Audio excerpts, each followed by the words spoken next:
కాకినాడ జిల్లా తూనీకి చెందిన చిన్నారి జ్ఞానవి ఆ మిస్సింగ్ కేసు అనేది ఒక పెద్ద మిస్టరీగా మారింది. నెలలు గడుస్తున్నాయి. పెద్ద ఎత్తున సెర్చింగ్ జరిగింది.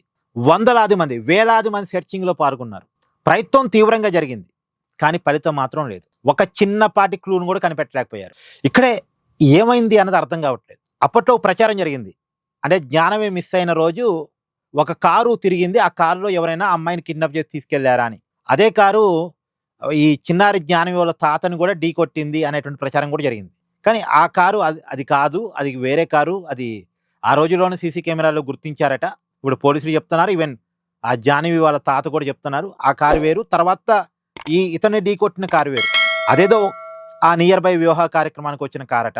మరి ఆ పాప ఏమైంది, ఎక్కడికి వెళ్ళింది, ఎవరు ఏమైనా చేశారా, ఏం అర్థం కాని పరిస్థితి.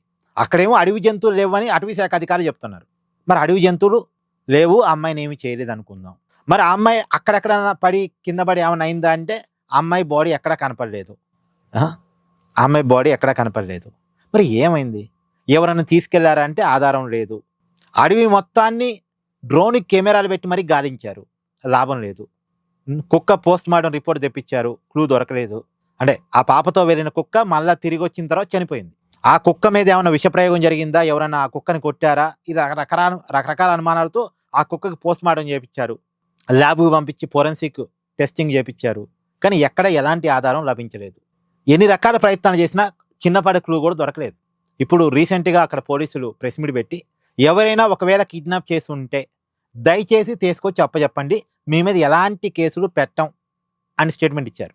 ఎందుకంటే ఒకవేళ ఎవరైనా కిడ్నాప్ చేసినా తీసుకొచ్చి ఇచ్చే సాహసం చేయరు, ఎందుకంటే మీడియాలో హైలైట్ అయింది, అందరూ చర్చించుకున్నారు.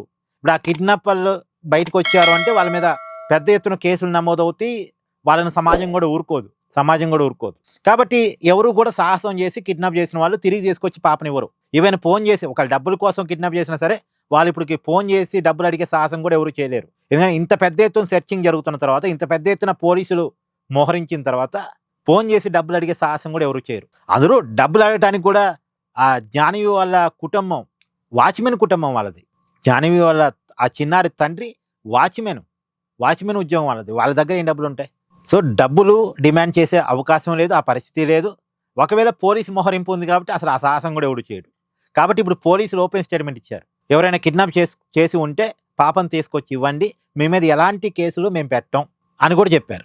నిజానికండి ఎవరైనా కిడ్నాప్ చేసి ఉండుంటే బాగుండు, ఎందుకంటే పాప కనీసం సజీవంగా ఉండుంటుంది. ఎవరి చేతుల్లో పాప ఉన్నా కనీసం పాప సజీవంగా ఉంటుంది. నిజానికి నేను మొదటి నుంచి చెప్తున్నా, ఎవరైనా కిడ్నాప్ చేసి ఉండుంటే వాళ్ళు కనీసం పాపని సరిగా చూసుకునే వాళ్ళైతే బాగుండు. వాళ్ళు ఏదో డబ్బుల కోసం ఆ సమయాన్ని కిడ్నాప్ చేసినా సరే ఆ పాపని సజీవంగా ఉంచే వాళ్ళైతే బాగుండు. కానీ అన్ని రకాల హోప్స్ పోతున్నాయి. అదేందో అర్థం కావట్లే. ఆ పాప కోసం ఎంత ప్రయత్నం చేసినా సరే, ఎంతమంది ప్రయత్నం చేసినా సరే, ఎన్ని రకాలుగా ప్రయత్నం చేసినా సరే ఏమాత్రం జాడ కనిపెట్టలేకపోయారు. చూద్దాం, ఇప్పుడు పోలీసులు చేసినటువంటి రిక్వెస్ట్కు మన్నించి ఎవరైనా నిజంగా కిడ్నాప్ చేసి ఉంటే వాళ్ళు ఏమైనా స్పందించి బయటకు వచ్చి ఆ పాపను అప్పచెప్తారేమో చూద్దాం. Thank you. Please do like, share and subscribe this channel.